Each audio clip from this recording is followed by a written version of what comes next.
Welcome back.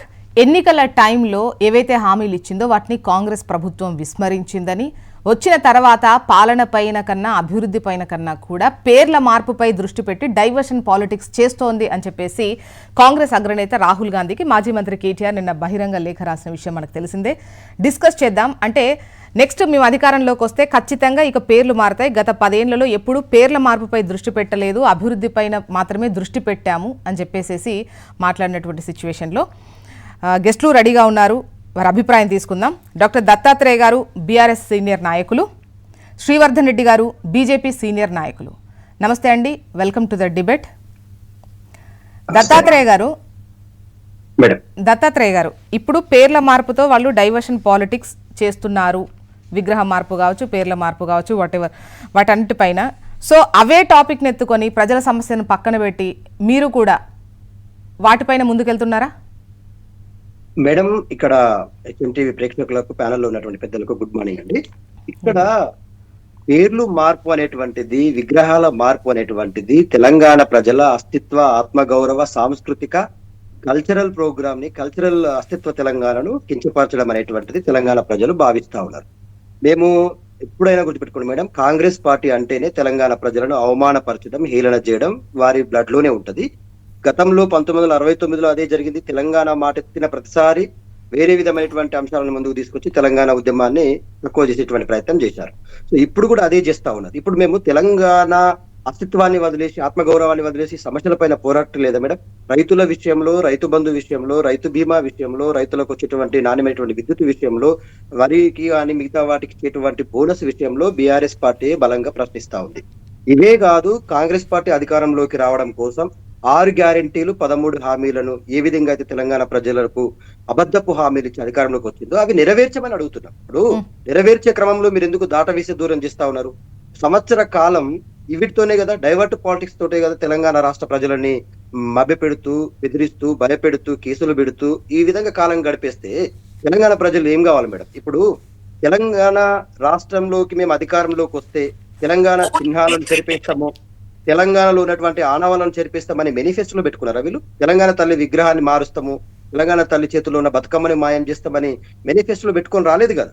మేనిఫెస్టోలో పెట్టుకున్న అంశాలు డిక్లరేషన్స్ ప్రకటించారు కదా. మీరు ఎక్కడికి పోతే అక్కడ దిక్కుమాలైన డిక్లరేషన్లు ప్రకటించి తెలంగాణ ప్రజలందరినీ ఆశపెట్టి 2 లక్షల రుణమాఫీ పేరు మీద నిరుద్యోగులు, రైతులు 2 లక్షల ఉద్యోగాల పేరు మీద నిరుద్యోగులు, పాపం ఈ 6 గ్యారెంటీలు సగానికి పైన మహిళలకే ఉన్నాయని చెప్పేసి మహిళలు ఒక్కటి నెరవేరిందా మేడం? ఒక్క ఉచిత బస్సు మినహా ఏది నెరవేరలేదు. తీరా వచ్చిన తర్వాత ఈ గ్యాస్ 200 యూనిట్ల ఉచిత విద్యుత్ ఎక్కడ మేడం? ఇప్పుడు మీరు అంటున్నారు 500 రూపాయల గ్యాస్ సిలిండర్ హామీ గాని, 200 యూనిట్ల ఉచిత విద్యుత్ గాని అప్లికేషన్లు తీసుకున్నారు. అప్లికేషన్లన్నీ రోడ్డు పాలైనాయి. ఇప్పటి వరకు 200 లోపు వస్తే 0 బిల్ వస్తుంది అని రావట్లేదు. ఎవరికి వస్తుంది మేడం? ఇప్పుడు మీరు ఒకటి గుర్తుపెట్టుకోండి మేడం, దాంట్లో 2 రకాల అంశాలు ఉన్నాయి. రేషన్ కార్డు కండిషన్ ఒకటి, రేషన్ కార్డు లేని వాళ్ళు ఒకటి, బిలో పావర్టీ లైన్ అంశం ఒకటి. వీటన్నింటినీ సవరిస్తామని చెప్పేసి ప్రతిదానికి అప్లికేషన్ల పేరు మీద కాలయాపనే కదా మేడం. మొన్ననే అప్లికేషన్లు ఇచ్చారు. దేనికి? ఈ 6 గ్యారెంటీల కోసం అని చెప్పేసి ఒక పెద్ద కాంగ్రెస్ పార్టీ అభయాస్తం అని చెప్పి 6 పేపర్లు పెట్టి ప్రతిదీ పాపం వాళ్ళు జిరాక్స్లు తీసుకొచ్చి ఆధార్ కార్డులు పెట్టి అన్ని నింపారు. రైతులకు రుణమాఫీ జరగలేదంటే రుణమాఫీ కావాలి అందరూ వచ్చి మళ్ళీ అప్లికేషన్ ఇవ్వాలంటే బారులు దీని పాపం 2 లక్షల పైన ఉన్నోళ్ళు, 2 లక్షల కింద ఉన్నోళ్ళు ప్రతి ఒక్కరు వచ్చి అప్లికేషన్లు ఇచ్చారు. మళ్ళీ ఇప్పుడు ఏమంటున్నారు? రేషన్ కార్డుల కోసం అప్లై చేసుకుని మొన్న September 17 నుంచి మళ్ళీ ఒక కొత్త డ్రామా తీసారు. ఈ అప్లికేషన్ల పేరు మీద ఎన్ని రోజులు కాలయాపన చేస్తారు మేడం? ఇగో ఇప్పుడేమో బీసీలది ఏమైందని ఆయన 100 రోజుల్లో బీసీ డిక్లరేషన్ చేసి 23% రిజర్వేషన్ 47% వేస్తే 23,000 పైచులకు సర్పంచ్లు, ఎంపీడీసీలు, జెడ్పీడీసీలు అవుతారు అన్నావు కదా. మరి 100 రోజులు కదా నువ్వు పెట్టుకున్న డెడ్ లైన్. కాంగ్రెస్ పార్టీకి, బీజేపీ పార్టీయో, బీఆర్ఎస్ పార్టీయో మేము డెడ్ లైన్ పెట్టలే. వాళ్ళు ఇచ్చిన 100 రోజుల గ్యారెంటీని అడుగుతున్నాం. 100 రోజులు దాటిపోయి 365 రోజులు అయినా కూడా ఒక్క హామీ నెరవేర్చి ఉండే ఎగవేస్తే ఎవరు ఊకుంటారు మేడం? మీరే చెప్పండి. పోనీ సంవత్సర కాలంలో తెలంగాణ ప్రజలకు మంచి కోసం చేసిన ఒక కార్యక్రమం చెప్పండి. రైతులని భూములు లాక్కుంటామని చెప్పి ఇబ్బంది పెడతారు. ఫ్యూచర్ సిటీ మీద 30,000 ఎకరాలు కావాలని చెప్పేసి అక్కడ ఉన్నటువంటి అసైన్ భూములు, దళితుల భూములు, గిరిజనుల భూములు లాక్కోవడానికి పేపర్ నోటిఫికేషన్లు, గజెట్లు విడుదల చేస్తారు. ఆ లఘుచర్ల విషయం ఒకటి, ఇక్కడ నిర్మల్లో జరిగినటువంటి ఇథనాల్ విషయంలో ఒకటి. ఇవన్నీ యూటర్న్ పాలిటిక్సే కదా. మేము ప్రశ్నించొద్దా? ఆదాని డబ్బులు 100 కోట్లు వస్తాయి, అకౌంట్ లో వేయరు, మేము అడిగితే వాపస్ ఇచ్చేస్తున్నాం అని చెప్పేసి రిలీజే కాలేదు కదా. రిలీజే కాలేదని చెప్పారు కదా. రిలీజ్ చేయొద్దని లేఖ రాశారు. రిలీజ్ చేయొద్దని లేఖ రాశారు. అది అంటే ఆ అనౌన్స్మెంట్ దేనికి? స్కిల్ యూనివర్సిటీ కోసం. ప్రభుత్వ అవునండి, ఖజానాకు స్కిల్ వచ్చిందో వీళ్ళ యూనివర్సిటీకి జేబుల్లోకి దేనికి వచ్చిందో ఇచ్చినా కాదు కూడా కదా. ఇప్పుడు నేనేమంటున్నా, మాటల వరకే ఇదే మాట జరిగాయి. మీద రేవంత్ రెడ్డి గారు ఇదే మాట మీద కట్టుబడి ఉండాలి మేడం. ఆదాని గారితో నేను ఇంకా ఏ ఒప్పందాలు చేసుకోను, ఏ సంబంధాలు కొనసాగించను. మా ఓల్డ్ సిటీలో ఉన్నటువంటి విద్యుత్ బకాయిల వసూళ్ల విషయంలో కూడా నేను ఆదాని గారితో ఒప్పందం చేసుకున్నాను కదా, దాన్ని రద్దు చేయమనండి. ఇవాళ ఈ 100 కోట్ల రూపాయలు రిటర్న్ ఇచ్చినట్టుగానే ఆ విద్యుత్ బకాయిల వసూళ్ల విషయంలో జరిగినటువంటి ఆ ఒప్పందాన్ని రద్దు చేయమనండి. ఆదాని ఆర్థిక నేరగాళ్ళని అగ్రరాజ్యం ప్రకటించింది, ఆయన మీద కేసులు పెట్టింది. మరి ఈయన నా మెడకెక్కడ చుట్టుకుంటుందో ఈ 100 కోట్ల రూపాయల వల్ల అని చెప్పేసి భయపడి వాపస్ ఇచ్చిండు కదా. ఎందుకు నువ్వు యూటర్న్ తీసుకుంటున్నావు? ఇతనాల ఓకే, విషయంలో ఒకసారి శ్రీవర్ధన్ రెడ్డి గారి వర్షన్ లఘుచర్లలో తీసుకుందాం. యూటర్న్ తీసుకున్నావు అంటే అదేంటే యూటర్న్ పాలిటిక్స్ చేస్తా ఉన్నావు, డైవర్ట్ పాలిటిక్స్ చేస్తా ఉన్నావు. ఓకే, తెలంగాణ ప్రజలు శ్రీవర్ధన్ రెడ్డి గారు చూస్తూ వాయిస్ ఊరుకోరు. తీసుకుందాం ప్లీజ్. శ్రీవర్ధన్ రెడ్డి గారు గుడ్ మార్నింగ్ అండి. గుడ్ మార్నింగ్ అండి. ఈ సంవత్సర పాలనలో బీఆర్ఎస్ అంటోంది డైవర్షన్ పాలిటిక్స్ తోనే వెళ్తున్నారు, రాజకీయాలు చేస్తున్నారు, ఒకవైపు విగ్రహాల మార్పు పేర్లు మార్పే కనిపిస్తోంది కానీ ఇచ్చిన హామీలు నెరవేర్చట్లేదు అనేది వాళ్ళ వర్షన్. కాంగ్రెస్ పార్టీ ప్రధానంగా ఎన్నికల ముందు అయితే ఈ 10 సంవత్సరాల తెలంగాణ వచ్చిన తర్వాత బీఆర్ఎస్ పార్టీ పాలనలో తెలంగాణలో అద్భుతం జరుగుతుందని చెప్పి ప్రజలు ఆశించారు. అప్పుడు కూడా 14 ఎన్నికల ముందు కేసీఆర్ చెప్పినటువంటి ఇంటికో ఉద్యోగం, డబుల్ బెడ్రూమ్ ఇల్లు, తర్వాత అనేక రకాల హామీలను నమ్మి ఆ రోజు ఓటేశారు. కానీ ముఖ్యమంత్రి 10 సంవత్సరాల్లో కేసీఆర్ గారు తెలంగాణ ఉద్యమ ఆకాంక్షలను నెరవేర్చకుండా ఒక నిరంకుశత్వమైనటువంటి అవినీతి కుటుంబ రాజకీయాలతో తెలంగాణ రాజకీయాలను నడుపుతున్న సందర్భంలో కాంగ్రెస్ పార్టీకి మళ్ళీ ప్రజలు ఈయన ఇస్తున్నటువంటి 10,000 రూపాయల రైతు బంధు సాయానికి 15,000, 2 లక్షల రుణమాఫీ, తర్వాత నిరుద్యోగ భృతి 2,000 నుంచి 4,000కు ఏదైతే ఆసరా పింఛన్లు కావచ్చు, 2,500 మహిళా పింఛన్లు కావచ్చు, ఇట్లా అనేక రకాల కాంగ్రెస్ పార్టీ హామీలు ఇచ్చినందుకు అమలు కానటువంటి హామీలు తెలిసినా కూడా ప్రజలు ఏదో మార్పు వస్తుందని చెప్పేసి కోరుకుంటే ఇక్కడ వచ్చినటువంటి సమస్య ఏంటంటే ఇలా కాంగ్రెస్ పార్టీ మీరు దేశంలో మొత్తం చూస్తా ఉన్నారు. ఈ దేశానికి స్వాతంత్రం కేవలం నెహ్రూ కుటుంబం తప్ప ఇంకెవరు ఈ దేశం కోసం పోరాటం చేసినట్టుగా ఆ చరిత్ర తెలియకుండా చేసినటువంటి సందర్భం మనం చూసాం. ఎందుకంటే ఏ అంతర్జాతీయ విమానాశ్రయాలు ఉన్నా అది ఇందిరాగాంధీదో, లేకపోతే రాజీవ్ గాంధీదో, లేకపోతే నెహ్రూదో. ఇది కాంగ్రెస్ పార్టీ దేశంలో అన్ని అంటే ఏ సంస్థలున్నా, ఏ ప్రభుత్వ సంస్థలున్నా వాళ్ళ పేర్లతోటే నడిపించింది. అయితే ఇక్కడ కూడా తెలంగాణలో ఏదైతే తెలుగు తల్లి సెక్రటరేట్ ముందల రాజీవ్ గాంధీ యొక్క విగ్రహం ఏదైతే పెట్టారో నిజంగా పెట్టాల్సిన అవసరం లేదు. కానీ ప్రజల నుంచి ఒక తిరుగుబాటు, ఒక నిరసన వచ్చేదాడు మళ్ళీ ముఖ్యమంత్రి గారు సవరణ చేసుకుని తెలుగు తల్లి విగ్రహాన్ని మేము సెక్రటరేట్ లోపల పెడతామని చెప్పేసి మళ్ళీ మాట తీసుకొని వచ్చారు. సో ఇక్కడ ఏదైతే ఉందో అంటే ఒక చిహ్నం అనే విషయాలు వచ్చినప్పుడు అందరం కలిసి చేసుకున్నటువంటి ఒక నిర్ణయం. సో దీన్ని మార్చాల్సి దీన్ని మళ్ళీ ఈ తెలంగాణ ఇది రకరకాలైనటువంటి విషయాలు ఏదైతుందో తెలంగాణ ప్రజలు వీటిని గమనిస్తున్నారు. అయితే ఒకటి, కేసీఆర్ కూడా తెలంగాణ ఉద్యమంలో కేవలం కేసీఆర్ యొక్క కుటుంబమే తెలంగాణ సాధించినట్టుగా గత 10 ఏళ్లలో మనం చూసాం. అనేక మంది చనిపోయారు. విద్యార్థులు దాదాపు 1,300-1,400 మంది విద్యార్థులు చనిపోతే ఆ కుటుంబాలను ఆదుకుంటామని చెప్పినటువంటి ముఖ్యమంత్రి కేసీఆర్ గారు ఎక్కడ ఆదుకున్న సందర్భాలు లేవు మీరు చూశారు. ఇప్పుడు శ్రీకాంతాచారి నుంచి మొదలు పెడితే ఆ యాదారెడ్డి వరకు అనేక మంది చావులతోటే కదా ఇక తెలంగాణ రాష్ట్రం వచ్చింది. ఇలా కాంగ్రెస్ పార్టీ ఏం చెప్తుంది? నిజంగా December 9 ప్రకటన ఏదైతే ఉందో December 23 ఎందుకు రిటర్న్ తీసుకున్నారు? ఆ రిటర్న్ తీసుకున్న ప్రక్రియ కారణంగానే కదా శ్రీకాంతాచారి నుంచి మరి చనిపోయినటువంటి 1,400 మంది బిడ్డలకు మరి చావుల కారణం ఈ కాంగ్రెస్ పార్టీ. ఈ రోజు ఏదైతే తెలంగాణ తల్లి అని చెప్పేసి రేవంత్ రెడ్డి గారు పదే ఈ యొక్క సోనియా గాంధీ గురించి చెప్తా ఉన్నాడో, మరి అదే రోజు ఇదే ముఖ్యమంత్రి గారు బలిదేవత అని చెప్పేసి ఈ యొక్క సోనియా గాంధీ గురించి ఆ రోజు తెలంగాణ ఉద్యమంలో మాట్లాడారు.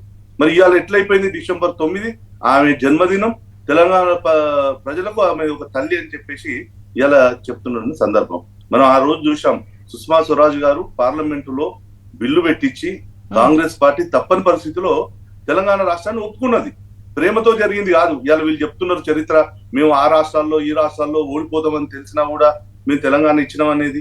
తెలంగాణ ఒక భిక్షతో రాలేదండి, పోరాటంతో 4.5 కోట్ల మంది ప్రజలు రోడ్ల మీదకి వచ్చారు. చరిత్రలో, దేశ చరిత్రలో ఇంత గొప్ప ఉద్యమము ఎప్పుడు జరగలేదు. ఎందుకు జరిగింది? ఇక్కడ నిజాంకు వ్యతిరేకంగా పోరాటం చేసినటువంటి చరిత్ర ఈ తెలంగాణ ప్రాంతానికి ఉంది.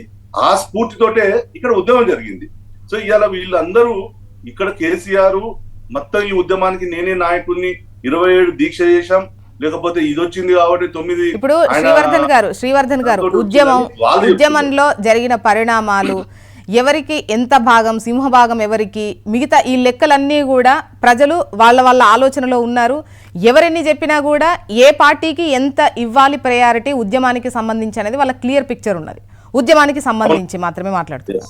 సో ఇప్పుడు ముఖ్యంగా అంటే ఈ విగ్రహాల మార్పు కావచ్చు, వీటన్నిటికీ దానిపైన మాట్లాడుకుంటే 10 ఏళ్లలో విగ్రహాల మార్పు కావచ్చు, లేదంటే పేర్ల మార్పుకు సంబంధించి మేము ఎప్పుడు ఫోకస్ పెట్టలేదు. ఎప్పుడు అభివృద్ధి పైన చూసాము. ఇప్పుడు మేము నెక్స్ట్ ఒకవేళ మేము వస్తే కనుక ఖచ్చితంగా ఆ పని విన్నే ఉంటాం అన్నట్టుగా బీఆర్ఎస్ చెప్తోంది. ఇప్పుడు వాళ్ళందరికీ కేసీఆర్ యొక్క ఆలోచన ఎట్లుండే అంటే మొత్తం రాజరికమైనటువంటి వ్యవహారం. ఆయన కూడా ప్రతిదీ ఇలా సెక్రటరేట్ ఏదైతే ఉందో ఆ రోజు ఉమ్మడి ఆంధ్రప్రదేశ్ సరిపోనున్నటువంటి సెక్రటరేట్, అక్కడ ఉన్నటువంటి జే బ్లాకులు కావచ్చు, అనేకమైన బ్లాకులు కొత్తగా కట్టినటువంటి సెక్రటరేట్ తన యొక్క మార్పు రాజకీయాలు కనిపించాలి, తన యొక్క పేరు కనిపించాలి, ఒక రాజరికపు అలవాటు పోకడలు ఏదైతుందో దాని కారణంగానే ప్రజాధనాన్ని ఇదే కేసీఆర్ కూడా చాలా దుర్వినియోగం చేశారు. ఇలా మహబూబ్నగర్ కలెక్టరేట్ చాలా అద్భుతంగా హైదరాబాద్ సిటీలో ఉంటే దాన్ని తీసుకుపోయి ఊరు బయట రాజకీయ ప్రయోజనాల కోసం, రియల్ ఎస్టేట్ల కోసం ఇవాళ చేసుకున్నట్టు వ్యవహారాలు ఉన్నాయి. అంటే ఇవన్నీ కూడా ప్రజలు గమనించారు. ఎవరు గత ప్రభుత్వంలో, ఈ ప్రభుత్వం కూడా ఇప్పుడు ఉన్నటువంటి పాలన మీద దృష్టి పెట్టి ప్రజా హామీలను, వాళ్ళు ఇచ్చినటువంటి ప్రజాపాలన, ప్రజా హామీలకు ఏదైతుందో వాటిని సాధించాలంటే వీళ్ళ దగ్గర డబ్బు లేదు. ఇవాళ దీనికి ఏంటంటే ప్రతి విమర్శ రాజకీయాలతోటి కాలం గడపాలని ఉంది, కానీ వాళ్ళు ఇచ్చినటువంటి హామీలను నెరవేర్చాలి, దీని ఒక మంచి పాలన ఇవ్వాలని చెప్పేసి ఇక్కడ కాంగ్రెస్ పార్టీ యొక్క ఉన్నటువంటి పరిస్థితి లేదు. ఇలా ఆయనకు 6 నెలల వారానికి రోజు కాంగ్రెస్ నుంచి దిలీప్ కుమార్ గారు మాజీ ఎమ్మెల్యే పరిస్థితి కనిపిస్తుంది. డిబేట్ లో జాయిన్ అయ్యారు. వారి వాయిస్ తీసుకుందాం. నమస్తే అండి, welcome to the debate. Dilip Kumar గారు. గుడ్ మార్నింగ్ మీకు, ప్యానెల్లో ఉన్న మిత్రులందరికీ గుడ్ మార్నింగ్ అండి. చెప్పండి. ఆ బహిరంగ లేఖ మీరు చూసే ఉంటారు. అంటే గత 10 ఏళ్లలో ఎప్పుడూ కూడా ఈ పేర్ల మార్పు అనేది చెయ్యలేదు. మీ కాంగ్రెస్ పాలనలో ఉన్నప్పుడు ఏవైతే పేర్లు ఉన్నాయో అవి అలాగే కొనసాగించాం, పథకాలకు కూడా అలాగే కొనసాగించాం. కానీ ఇప్పుడు మీరు మారుస్తున్నారు కదా, నెక్స్ట్ వస్తే మేము అదే పనిలో ఉంటాం అంటుంది బీఆర్ఎస్. ఒకటి మార్చారా మారలేదా అనేది వాళ్ళ ఇష్టం. గతంలో మార్చలేదు నాకు లేదు. బీజేపీ అయితే కొన్ని నగరాల పేర్లు, వీధుల పేర్లు ఢిల్లీలో మార్చడం అయితే మనం చూసాం. ఈ గత 10 ఏళ్లలో జరిగింది. బీఆర్ఎస్ నాకు జ్ఞాపకం లేదు మార్చలేదు కానీ, బట్ డెఫినెట్లీ అధికారంలో ఉన్నప్పుడు కొన్ని మార్పులు ఇట్లాంటి సహజంగా జరుగుతుంటాయి. అది పెద్ద సిగ్నిఫికెన్స్ ఉన్నటువంటి అంశం అని అనుకోను. ఎవరి ఇష్టాలు వాళ్ళవి. బట్ తెలంగాణ తల్లి విగ్రహానికి వచ్చేవరకల్లా గతంలో కేసీఆర్ యూనిలాటరల్ గా డెసిషన్ తీసుకుని ఆయనే నాకు తెలిసి కొద్ది మంది కోటరీతో చర్చించి పెట్టాడు తప్ప విస్తృతమైన చర్చకైతే ఆయన ఆస్కారం ఇవ్వలేదు. మరి ఎవరికి జ్ఞాపకం కూడా లేదు ఆయన వారిని సంప్రదించాడు. బట్ ఇప్పుడు అసెంబ్లీలోనే చర్చించారు కదండి. అసెంబ్లీలోనే చర్చించి ఆ చర్చ తర్వాత ఏర్పాటు చేసినట్టు విగ్రహం అది. సో దాంట్లో మారుస్తామని చెప్పారు, మార్చారు. ఈయన అన్నాడు రేపు మేము వచ్చినాక అక్కడే దాన్ని తీసేస్తామనో లేకపోతే ఇంకోటి పెడతామో వీళ్ళు అంటున్నారు. వాళ్ళ ఇష్టం. అది పెద్ద సిగ్నిఫికెన్స్ దానికి ఉంటుందని అనుకోను. ఎందుకంటే తెలంగాణ ఉద్యమ కాలంలోనే ఆ విగ్రహం అనేది పెట్టే సందర్భంలో మాలాంటి వాళ్ళకు కూడా దానికి రాచరిక సింహాలు ఉన్నాయి, కిరీటం అవసరం లేదు, నగలు అదే వడ్డాణం లాంటివి అవసరం లేదని సూచిస్తే కేసీఆర్ పట్టించుకోలేదు. యాక్చువల్లీ ఆయన పెద్దగా చర్చించలేదు. ఈ రకంగా ఆ ప్రస్తావన అసెంబ్లీలో రాలేదు. జీవో కూడా ఇష్యూ కాలేదు. ఈ రోజు జీవోలు కూడా ఇష్యూ చేశారు కదా. సో దాని స్థానంలో మార్చడం అనేది అంత ఈజీ అని అనుకున్నా అది పెద్ద సబ్జెక్ట్ కూడా కాదు. ఎందుకంటే అంతకుముందు తెలుగు తల్లి ఉండేది. మరి ఉద్యమ క్రమంలో కూడా తెలుగు తల్లిని మనం రిఫ్యూజ్ చేసాం, రికగ్నైజ్ చేయడానికి. రిఫ్యూజ్ చేసిన తర్వాత తెలంగాణ తల్లి అన్నారు. దాని మీద విస్తృతమైన చర్చ జరగలేదు. వాళ్ళు అధికారంలో కూర్చున్నాక జీవో కూడా ఇవ్వలేదు. ఈవెన్ సెప్టెంబర్ 17th కూడా ఇవ్వలేదు కదా. సెప్టెంబర్ 17th కూడా వాళ్ళు ఏ రకమైనటువంటి జీవో అప్పట్లో మరి ఎందుకు సాహసించలేదు ఇవ్వడానికి. అప్పుడున్నటువంటి మైనారిటీ మిత్రులు వాళ్ళు బాధ పెట్టకూడదు అనుకున్నారా అంటే అది లేదు. బీజేపీ అధికారికంగానే ఇక్కడికి వచ్చి నిర్వహించిన సందర్భాలు మనం చూసినాం. సరే ఎవరి ప్రియారిటీస్ వాళ్ళవి, దానికి అంత సిగ్నిఫికెన్స్ ఉందని అయితే అనుకోని రెండు అంశాల్లో కూడా తెలంగాణ స్టేట్ అంటే ఈ మార్పు, ఈ పేర్ల మార్పు వీటన్నింటితోనే జనాలను ఎంగేజ్ చేస్తున్నారు. ఇచ్చినటువంటి హామీలు ఏవైతే ఉన్నాయో వాటి పట్ల అంటే అవి నెరవేర్చకుండా దృష్టి మరలుస్తున్నారు వీటన్నింటితోనే అనేది వాళ్ళ వర్షన్. గతంలో కూడా మీకు ఈ సబ్జెక్ట్ మీద నేను చెప్పాను మేడం. ప్రభుత్వం అనేది పెద్ద వ్యవస్థ. అధికారులు, దానికి సంబంధించిన ఇది చీఫ్లు ఉంటారు, మంత్రి ఉంటాడు కన్సర్న్. ఈ మినిస్ట్రీస్ అనేది రెగ్యులర్ గా వాళ్ళ ఫంక్షనింగ్ వాటి చేయకుండా ఉంటే ప్రభుత్వ వ్యవస్థ అసలు నడవదు. ఈ 2-3 అంశాలు మనం అయితే చర్చిస్తున్నామో ఇది పొలిటికల్లీ సిగ్నిఫికెంట్ కాబట్టి, ఆయా పార్టీలకు దానికి ఒక అంశం కాబట్టి, లేదా మీడియాకు ఒక అంశం కాబట్టి చర్చే తప్ప డే టు డే జరిగేటువంటి అడ్మినిస్ట్రేషన్ ఎప్పుడు కూడా ఆగదు. బట్ డెఫినెట్లీ మిత్రులు అన్నట్టు కొన్ని హామీలు మేము నెరవేర్చని మాట వాస్తవమే. దానికి మాకు వైట్ పేపరే ప్రకటించాం ఈ రాష్ట్ర ఆర్థిక పరిస్థితి ఏమిటి అన్నది. మేము అధికారంలోకి వచ్చిన తర్వాత కొద్దిగా లేట్ గా రియలైజ్ అయ్యాము అపారమైన అప్పుల భారం ఉంది అని. మొన్న బట్టి గారి స్టేట్మెంట్ చూస్తాను నేను, రఫ్లీ 60,000 crores తీసుకొచ్చిన అప్పు లోపల కేవలం మనం మిత్తిలకే కట్టాము వడ్డీకి అని చెప్పారు. సో అంటే ఒక 85 రఫ్లీ 90 crores అప్పు తీసుకుంటే 60,000 అట్టే అయిపోతే అప్పు. ఇక మీరేంది అభివృద్ధి కార్యక్రమాలు కానీ ఈ కార్యక్రమాలకు ఉపయోగలేదు. మేము కొత్త ప్రాజెక్టులు కాళేశ్వరం లాగా మేము మొదలు పెట్టలేదు. వాళ్ళు చెప్తున్న ఈ మూసీలో ఈ రోజు ఒక 30 మట్టి కూడా తీయలేదు. దాని డిపిఆర్ అతి త్వరలో విడుదల చేస్తాం. దిలీప్ గారు, ఇవే మిత్తిలు ఇవే వడ్డీలు వాళ్ళు కట్టారుగా. వాళ్ళదే ఎంత అప్పు అక్కడ ఎక్కడిది మేడం? 60-70,000 crores అంటే ఇప్పుడు వచ్చిన 1 year తర్వాత మళ్ళీ మీరు వచ్చిన తర్వాత ఒక ఈ సంవత్సర కాలంలో 60,000 70,000 60,000 కోట్లు వేసుకోండి. అంతకుముందు వాళ్ళపే కదా. వాళ్ళకి అందుకనే తలకు మించిన భారమై వాళ్ళు ప్రకటించిన స్కీమ్స్ కూడా కదా మేడం అవి. నిరుద్యోగ వృత్తి వాళ్ళు ప్రకటించారు, ఇవ్వలేదు. రైతుల రుణమాఫీ చేయడానికి అవకాశం ఉంటే చేసేవాళ్ళు. ఈ అప్పుల భారం పెరిగిపోయాయి కదా. చివరి సంవత్సరం వరకు కూడా చివరి ఇన్స్టాల్మెంట్ రిలీజ్ కాని పరిస్థితి. డబుల్ బెడ్రూమ్ వాళ్ళు 1,60,000 కంటే ఎక్కువ కట్టలేకపోవడం. అప్లికేషన్స్ ఆ టైంలోనే 30 లక్షలు. దిలీప్ గారు, ఇప్పుడు మీరే అంటున్నారు కొత్త ప్రాజెక్ట్స్ ఏం తీసుకురాలేదు, వేటి కోసం ఏం పెట్టలేదు అని. ఒకవైపు వడ్డీలు కట్టడం మిత్తిలు కట్టడమే సరిపోతుంది అన్నారు. గతంలో కూడా రుణమాఫీ చేశారు. ఈ రైతు బంధు భరోసా ఈ లెక్కలలో అదేదో అడ్జస్ట్ చేశారు అని వాళ్ళు అంటున్నారు. ఒక్క నిమిషం అండి దత్తాత్రేయ గారు, దిలీప్ గారి కన్క్లూడ్ అయిన తర్వాత మీ దగ్గరకు వస్తా ప్లీజ్. సో ఈ రైతు బంధు భరోసా రుణమాఫీ ఈ లెక్కల్లో ఏదో అడ్జస్ట్ చేశారు, కానీ అదనంగా ఖర్చు పెట్టింది కొంతే అనేది వాళ్ళ వర్షన్. ఇవ్వాల్సినవి కూడా ఇవ్వలేదు అని చెప్పేసి ఒకటి ఏమంటున్నానంటే, ఇప్పుడు రుణమాఫీ ఏకకాలంలో చేస్తామనే విషయం చేసాము. 22 లక్షల మంది రైతులకు అప్లై అయింది. మిగిలిన వాళ్ళు ఇంటింటికి పోయి సర్వే చేశారు, ఎవరికి అందలేదు. ఇప్పుడు కండిషన్స్ లేకుండా ఏ స్కీమ్ కూడా ఇంప్లిమెంట్ చేయలేము. ఇప్పుడు ఆల్రెడీ చెప్పాం, ఒక కుటుంబానికి ఒకే రుణాన్ని మాఫీ చేస్తాం, కుటుంబంలో 4 చేయమని. దానికి కట్టుబడి 22 లక్షల రైతులు అయిపోయారు. ఇంకా ఇంటింటికి పోయి సర్వే చేస్తే ఎలిజిబిలిటీ ఉండి కొన్ని టెక్నికల్ కారణాల వల్ల గతంలో మనం అనుకున్నాం 3 లక్షలు, దాదాపు 4 లక్షల మంది రైతులకు ఇంకా అందలేదు. దానికి కూడా రీసెంట్ గా క్యాబినెట్ దాదాపు 3,500 కోట్లు రిలీజ్ చేసింది. సో అది కూడా అయిపోతుంది. ఈ ప్రక్రియ వాళ్ళు గతంలో చేయలేకపోయారు. ఇప్పుడు రైతు భరోసా సంబంధించి కూడా ఒక ఇన్స్టాల్మెంట్ వేయడం జరిగింది. సంక్రాంతి భరోసా స్టార్ట్ అవ్వలేదు ఇంకా. భరోసా అనేది మళ్ళీ ఇప్పుడు నేను సంక్రాంతి చేస్తున్నా అని సీఎం ఆల్రెడీ ప్రకటించాడు. నేను చెప్తున్నది కొద్దిగా ఆలస్యమైన మాట నిజమే. 1 year లో 4 నెలలు కనుక ఎలక్షన్ ఎఫెక్టివ్ పరిపాలన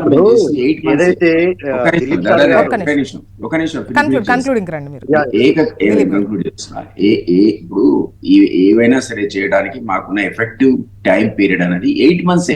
ఈ 8 months లోనే మీరు ప్రతిదీ అంశాన్ని ఎత్తుకొని మమ్మల్ని తిడితే అవకాశం మాకు ఇవ్వాలి కదా. దిలీప్ సార్ చాలా తెలివిగా 8 months అంటా ఉన్నాడు. మేము బెట్లే కదా మేడం వాళ్ళకి 100 రోజుల డెడ్ లైన్ అనేటువంటిది వాళ్ళు స్వయంగా నిర్ణయించుకున్నటువంటి డెడ్ లైన్. 100 రోజుల్లో 6 గ్యారెంటీలు ఇస్తామంటేనే కదా తెలంగాణ ప్రజలు నమ్మి మిమ్మల్ని నానబోసిండ్రు. తర్వాత పుచ్చిబూరలు అయిపోయినాయి. ఇప్పుడు నమ్మి నానబోస్తే పుచ్చిబూరలు అయినట్టుగా మీరిచ్చిన హామీ నెరవేర్చడానికి మా పైన నెట్టిస్తూ, మీరున్నప్పుడు మేమున్నప్పుడు తెలంగాణ రాష్ట్రంలో ఉన్న అప్పుల విషయంలో మేము ఒక క్రియేటివ్ గా గుర్తుపెట్టుకోండి మేడం, కొనుగోలు శక్తిని పెంచి డబ్బు యొక్క ప్రవాహాన్ని తెలంగాణ రాష్ట్రంలో నిశ్చితంగా ఉంచినాం. మేము డబ్బు ప్రవాహం ఎందుకు తగ్గిపోయింది? మీరు కూల్చివేతలు చేస్తా ఉన్నారు. హైదరాబాద్ ను కూల్చేస్తే ఎవడు పెట్టుబడులు పెడతాడు? రియల్ ఎస్టేట్ వ్యాపారంలో వచ్చేటువంటి లాభాలన్నీ కూడా కుదేలైపోయినాయి. మిగతా ఏ రంగాలలో మీరు కొనుగోలు శక్తిని కానీ ఉపాధి అవకాశాలు కానీ పెంచారు? మీరు ఒక్కటి చెప్పండి, ఎక్కడ పెంచలేకపోయారు.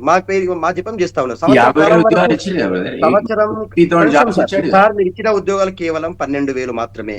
మిగతా ఉద్యోగాలని మేము ఇచ్చినవి 2 లక్షల ఉద్యోగాలు ఇస్తామని చెప్పి సంవత్సర కాలంలో నిరుద్యోగులను మోసం చేసి అదే నిరుద్యోగులను ఆర్టీసీ దగ్గర రిక్వెస్ట్ చేసుకుని ఓట్లు వేయించుకున్న మీరు, వాళ్ళని బస్ యాత్రలు పంపించి ఓట్లు వేయించుకున్న మీరు 2 నెలల కాలంలో 3 నెలల కాలంలోనే గ్రూప్ 1 ఉద్యోగాల పేరు మీద వాళ్ళ మీద 2 లాటరీలు బట్టి కొట్టించారు. గర్భిణీ స్త్రీలను చూడకుండా పరిగెత్తించి అరెస్టులు చేయించారు. దీంతో పాటు మేడం ఒకటి ఇక్కడ 2014లో ఉన్న తెలంగాణ రాష్ట్రం 2024 వచ్చేసరికి దశాబ్ద కాలంలో కేసీఆర్ హాయంలో జరిగినటువంటి అద్భుతమైనటువంటి డెవలప్మెంట్ విషయంలో రిజర్వ్ బ్యాంక్ ఆఫ్ ఇండియా ఒక హ్యాండ్ బుక్ రిలీజ్ చేసింది, తన స్టాటిస్టికల్ సర్వే రిలీజ్ చేసింది. దాంట్లో 2014 నుంచి ఇప్పటి వరకు 1,03,000 ఉన్నటువంటి తలసరి ఆదాయాన్ని మేము 3,00,000 పైచిలకు 3,50,000 పెంచడం. సాగు విస్తీర్ణంలో కూడా నేను 47% ఆఫ్ ద విస్తీర్ణాన్ని తీసుకున్నాం. జిఎస్టీ విషయంలో కూడా 4.3 ఉన్నదాన్ని 15 లక్షలకు పెంచినాము. తలసరి ఆదాయము, విద్యుత్ కొనుగోలు, సాగు విస్తీర్ణము, వ్యవసాయము, అటవీ శాఖ, మూలధన ఉత్పత్తి, ఉపాధి అవకాశాలు, వీటన్నింటి కూడా రికార్డు సమయంలో మేం చెప్పింది కాదు, ఇది ఆర్బీఐ స్వయంగా ప్రకటించినటువంటి లెక్కలతో సహా పత్రాలతో సహా మీ ముందుకు వచ్చింది. మేము ఏమనేది అంటున్నా, సంవత్సర కాలంలో మీరు తీసుకున్న ప్రతి నిర్ణయం తప్పు అని తెలంగాణ ప్రజలు ఒత్తుకుంటా ఉన్నారు కదా సార్.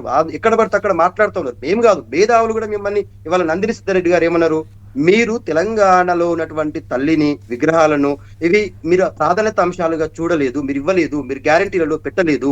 ఇప్పుడు వచ్చి అసలు సమయం వృధా చేస్తా ఉన్నారు. మీరు తెలంగాణ సమయం గానీ, అభివృద్ధి చేసే సమయం గానీ, మీకు ఇచ్చిన అవకాశాన్ని గానీ డైవర్ట్ చేస్తా ఉన్నారు కదా మీరు. ఇవన్నీ ఉన్నాయి కదా. ఇప్పుడు మేడం ఒక్క నిమిషం, ఇప్పుడు 12,000 కౌలు రైతులకు ఇస్తున్నారు, వాళ్ళ లెక్క లేదు. ఇప్పుడు ఎప్పుడు చేస్తారు వీళ్ళు లెక్కలు? 5 సంవత్సరాల వరకు చేస్తూనే ఉంటారు మేడం. రేషన్ కార్డు కండిషన్ పెట్టి జీరో బిల్లు విషయంలో ఇప్పుడు జోష్ణ గారు టిఆర్ఎస్ గవర్నమెంట్ లో ఉన్నప్పుడు ఏం చెప్పారు, ఈ అప్పులు చేసేటప్పుడు మేమంతా కూడా సంపదని క్రియేట్ చేస్తా ఉన్నాం, ఆస్తులను సమకూర్చుతామని చెప్పి 10 సంవత్సరాల నుంచి వాళ్ళు చెప్పారు. నేనేమంటున్నా, మరి వాళ్ళు సృష్టించిన సంపదకు మరి ఇప్పుడు ఎక్కడ ఆదాయం వస్తుందో చెప్పాల్సిన అవసరం ఉంది. అదే విధంగా కాంగ్రెస్ పార్టీ హామీలు, గ్యారంటీలు ఇచ్చే ముందు వాళ్ళు ఒక పెద్ద ఇంటలెక్చువల్ ఫోరం మేమంతా కూడా మొత్తం డిస్కషన్ చేశాం, డిబేట్ చేశాం, అన్నిట్లో చేశాం. కేసీఆర్ చేసేటువంటి ప్రభుత్వం చేసేటువంటి అవినీతిని మేము తగ్గిస్తే ప్రతి సంవత్సరం 55,000 కోట్ల రూపాయలు మేము మిగిలిస్తాము. సో మాకు ఉన్నటువంటి ఈ 6 గ్యారంటీలను అమలు చేస్తే మొత్తం అయ్యేదంతా కూడా 55,000 కోట్ల రూపాయలు అని చెప్పేసి కాంగ్రెస్ వాళ్ళు చెప్పారు. మరి ఇవాళ 6.5 లక్షల కోట్ల పైన అప్పులు చేసినటువంటి మరి ఈ కేసీఆర్ ప్రభుత్వము మరి ఈ రోజు ఆ సంపదని ఎక్కడ పోయింది? ఎందుకు ఆ సంపదన సృష్టిన జరుగుతలేదు? ఇవాళ రేవంత్ రెడ్డి గారు, ముఖ్యమంత్రి గారు చేసిన అప్పులకు మళ్ళీ అప్పులు తీసుకొచ్చి మేము కడుతున్నాం అని చెప్తున్నారు కదా. మరి గత ప్రభుత్వం 15 అప్పులు మరి ఎక్కడున్నాయి? మరి ఆ సంపదన ఎక్కడుంది? క్రియేషన్ ఎక్కడ జరుగుతుంది అనేది పెట్టిన పెట్టుబడికి ఆదాయం పెరిగినప్పుడే, ప్రజల ఆదాయం పెరిగినప్పుడే దాన్ని అభివృద్ధిగాను పురోగతిగాను లెక్క కడతాం, అంతేగా? అంటే 2014లో ఉన్నటువంటి లెక్క 2023కి వచ్చేసరికి పెరిగిందా తగ్గిందా? అదేనండి నేను ఏమంటున్నా, ఇక్కడ వీళ్ళు చెప్పిన దాంట్లో మేము అప్పులు ఏదైతే ఉందో చేసింది ఆదాయాన్ని సృష్టించే, మేము ఆస్తులను కూడా కొట్టామని చెప్పేసి హరీష్ రావు గారు, కేటీఆర్ గారు చెప్తున్నారు కదా. అయితే ఇవాళ ఒక నివేదిక ప్రచురించారు రిజర్వ్ బ్యాంక్ ఆఫ్ ఇండియా. 2,40,000 కోట్ల బడ్జెట్ పెడుతున్నటువంటి సందర్భంలో వీళ్ళు ఇవాళ మరి ఆ డబ్బులు ఎందుకు లోటు బడ్జెట్లు వస్తున్నాయి, ఎందుకు అప్పులు తీసుకొస్తున్నారు, అప్పులు ఎందుకు చేయాల్సి వస్తుంది? అంటే ఇక్కడ కాంగ్రెస్ పార్టీ కూడా అమలు కానటువంటి హామీలను ఇచ్చి కాంగ్రెస్ పార్టీ ఇలా డైవర్ట్ రాజకీయాలు చేస్తా ఉంది. అప్పుడు కేసీఆర్ ఏదైతే ఉందో అవకాశం వచ్చిన రోజు, ఈ రోజు ఏదైతే సరైనటువంటి తెలంగాణ కోసం కాకుండా అన్ని అంచనాలు పెట్టి ఏదో ఇవన్నీ చేసినటువంటి సందర్భం. ఇవాళ మేము ఉమ్మడి పాలమూరు జిల్లాలో పాలమూరు రంగారెడ్డి ఎత్తిపోతల పథకం అని చెప్పేసి కేసీఆర్ గారు తీసుకొచ్చారు. మరి 1 ఎకరా కూడా నీళ్లు ఇవ్వలేకపోయారు. ఇవాళ ముఖ్యమంత్రి గారు వచ్చిన తర్వాత మేమంతా కూడా మేము రైతు ప్రభుత్వాల కోసం మేము పనిచేస్తున్నామని అంటున్నారు. మరి ఈ సంవత్సరం లోపల 1 ఎకరాకి ఈయన వచ్చిన తర్వాత కూడా నీళ్లు ఇవ్వలేనటువంటి పరిస్థితులు ఉన్నాయి. అందుకోసం మేము ఏదో ప్రభుత్వం వచ్చినాక 5 ఏళ్ల హామీలు ఒకటేసారి నెరవేరాలని మేము అనట్లేదు. కానీ మీరేది చెప్పారో ప్రజలకు 100 రోజుల్లో పూర్తి చేస్తామన్నది 100 రోజులు పోయినాయి, సంవత్సరం వచ్చినా కూడా ఎందుకు చేయలేకపోతున్నాం? దిలీప్ కుమార్ గారు మీరు సమాధానం చెప్పండి. నిన్న బ్రాహ్మణ విలమల వాళ్ళు పోయి పితృడికి తెలుసు ఆల్రెడీ రిలీజ్ చేస్తారు, దానికి అవసరమైన 300 కోట్లు రిలీజ్ చేశారు. ఏఎంఆర్ ప్రాజెక్టు దాదాపు ఒక 10 ఏళ్ళు పక్కకు పెట్టారు వాళ్ళు. ఆ సొరంగ మార్గం తవ్వడం మానేశారు. 10-12 కిలోమీటర్స్ తర్వాత అయిపోతుంది. దానికి ఆల్రెడీ నిధులు రిలీజ్ చేశారు, ఒక 300-400 crores. ఇంకా బహుశా 2,000 కోట్ల నిధులు వస్తే అది కూడా కంప్లీట్ అయిపోతుంది. దాంతో అదనంగా మనందరికీ అంటే దీని మీద మన సర్ఫేస్ మీద నీళ్లు వచ్చినటువంటి అవకాశం ఏర్పడుతుంది. మేమేమి మేజర్ ఇన్వెస్ట్మెంట్ చేయకుండా ఉన్న వాటిని అయితే కొనసాగిస్తున్నాము. మేము చెప్పిన వాటిని అమలు చేసే కార్యక్రమంలో ఉన్నాము. ఇంకా మీరు అన్నట్టు ఎస్ డెఫినెట్లీ ఇంకో 3-4 months లో లోకల్ బాడీస్ వస్తున్నాయి. మిగిలిన హామీలు కూడా మేము నెరవేర్చకుండా ఎలక్షన్ పోయే పరిస్థితి కూడా లేదు కదా. పొలిటికల్ గా ఆ లాభం బీజేపీకు లేదు, బీఆర్ఎస్ కు వస్తుంది విజయకపోతే. ఆ కార్యక్రమంలో నిమగ్నమై ఉన్నాం మేము. నేను అనేది మాకున్న అయితే సంక్రాంతి తర్వాత ఆల్మోస్ట్ రైతు భరోసా ఎక్స్పెక్ట్ చేయొచ్చు. ఇస్తాను కదా, సీఎంఏ అనౌన్స్ చేశాడు కదా ఇస్తామని. సో ఇవన్నీ ఒకదాని తర్వాత టేకప్ చేస్తున్నాం, వనరులు ఇక్కడ అక్కడ సమకూర్చుకుంటున్నాం. ఉన్న ఇబ్బందుల గురించి ప్రజల ముందు ఉంచాం తప్ప మేము చేయమని అనలేదు. డెఫినెట్లీ ఎస్ అన్న డెడ్ లైన్ కు మేము చేయకపోవచ్చు, కానీ ఆ సంకల్పంలో మార్పు అయితే డెఫినెట్ గా ఓకే. అంటే క్లియర్ గా డెడ్ లైన్ వరకు చేయనట్టు అయితే క్లియర్ గా తెలుస్తోంది. కాకపోతే ఒక్కొక్కటి అమలు ఏదైతే చేస్తున్నారో ఎట్ ద సేమ్ టైం ఈ పేర్ల మార్పు, విగ్రహాల మార్పు కూడా అంతే ఫోకస్డ్ గా వెళ్తున్నట్టు మాకు కనిపిస్తోంది. అది మాత్రం ఇప్పుడు ఎవరు అధికారులు ఉంటే వాళ్ళు ఆ పనులు చేస్తారమ్మా. అంతకుముందు చర్చ లేదు, అసెంబ్లీలో మాట్లాడడం లేదు. ఉద్యమకారులు మీరు సన్మానం కూడా చేయకపోతారు కదా, ఆ పని చేశాం కదా, మీరు ఇగ్నోర్ చేస్తారు కదా అందశ్రీ లాంటి వాళ్ళు. థ్యాంక్ యూ అండి డిస్కషన్లో పాల్గొన్నందుకు. దిలీప్ కుమార్ గారు, దత్తాత్రేయ గారు, శ్రీవర్ధన్ రెడ్డి గారు, థ్యాంక్ యూ అండి. ఇది వాళ్ళ న్యూస్ అనాలిసిస్. చూస్తూనే ఉండండి హెచ్ఎం టీవీ. వార్త ఆగదు, నిజం దాగదు.